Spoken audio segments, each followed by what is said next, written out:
अक्सर मरीज हमें ये बताते हैं कि मैडम हमें खट्टा खाने का मन करता है या मीठा खाने का मन करता है। इसको प्रेगनेंसी एसोसिएटेड क्रेविंग्स कहते हैं। नमस्कार, मैं डॉक्टर शीतल दयाल। आज हम बात करेंगे प्रेगनेंसी क्रेविंग्स एंड प्रेगनेंसी एवर्शंस के बारे में। प्रेगनेंसी में क्रेविंग्स के बारे में मैं इसलिए बात कर रही हूँ क्योंकि बहुत सारे मरीज हमसे ये पूछते हैं कि क्या हम ये खा सकते हैं क्या या नहीं खा सकते। तो इसलिए मैंने सोचा कि मैं इस शॉर्ट टॉपिक के बारे में बात करके आपके कुछ चीज़ों को जो सोच है उसको हम क्लियर कर देते हैं। आज हम ये भी देख लें कि ये प्रेगनेंसी क्रेविंग्स या एवर्शंस के पीछे कोई साइंटिफिक बेसिस है भी कि नहीं। क्रेविंग्स का मतलब ये है कि जो प्रेगनेंसी से पहले आपको जो चीज़ें पसंद नहीं आती थी, अब आपको उन्हीं चीज़ों को खाने के लिए बहुत क्रेविंग होती है। अब एवर्शंस का ये मतलब है कि जो पहले आप बहुत अच्छे से खाते थे या पीते थे, प्रेगनेंसी के दौरान आपको बिल्कुल भी पसंद नहीं आ रहा, उसको हम एवर्शन कहते हैं। अब देखते हैं what are the most common types of cravings. Cravings में दो प्रकार के होते हैं। एक जो लोग क्रेव करते हैं फूड आइटम्स के लिए एंड एक जो क्रेव करते हैं नॉन फूड आइटम्स के लिए। अब सबसे पहले फूड आइटम्स में 40% की महिलाएं स्वीट्स प्रेफर करती हैं, specially chocolates. 33% prefer salty snacks मतलब नमकीन खाना।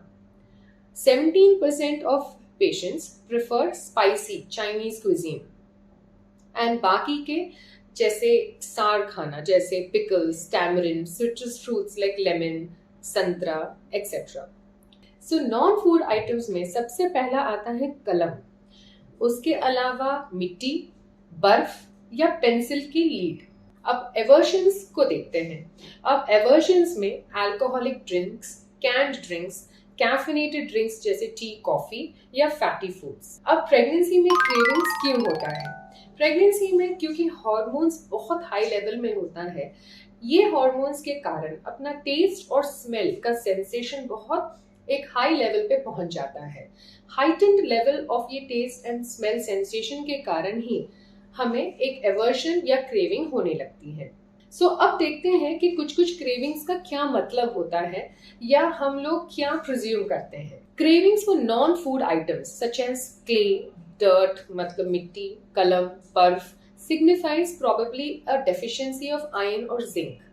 तो नॉन फूड आइटम्स जो लोग क्रेव ज्यादा करते हैं उनके खून में आयरन या जिंक की कमी हो सकती है। जो लोग चॉकलेट्स के लिए क्रेव ज्यादा करते हैं, हम प्रिज्यूम करते हैं कि उनको मैग्नीशियम की कमी हो सकती है। कुछ मरीज ऐसे होते हैं जिनके शरीर में एसेंशियल फैटी एसिड्स कम रहता है। जब ऐसे मरीज फिश ऑयल कैप्सूल्स या फैटी फूड लेते हैं तो ये क्रेविंग्स डिसअपियर होती हैं। जो लोग पहले मीट नहीं खाते थे लेकिन अब वो मीट क्रेव करते हैं, माना जाता है कि उनके बॉडी में शायद प्रोटीन की डेफिशिएंसी है।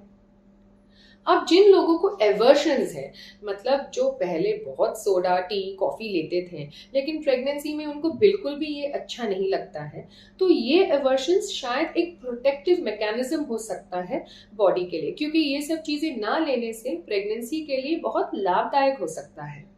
तो आखिर में क्या निष्कर्ष निकलता है? There is no scientific basis or any theory or any study which proves that this craving is linked to this deficiency or not.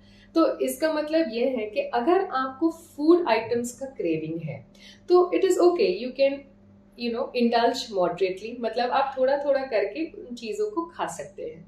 लेकिन अगर आपको क्रेविंग नॉन फूड आइटम्स के लिए है जैसे मिट्टी या कलम, तो फिर आप अपने डॉक्टर के पास जाइए, अपना पूरा ब्लड इन्वेस्टिगेशंस कराइए। अगर उसमें कोई कमी निकलता है उसका ट्रीटमेंट इनिशिएट जरूर कराइए। आशा है कि आपको इस विषय में थोड़ी सी तो जानकारी हम दे पाए। अगर इस विषय में आपको और कुछ पूछना है या आपको कुछ और अलग क्रेविंग है तो हमें आके जरूर बताएं। Thank you.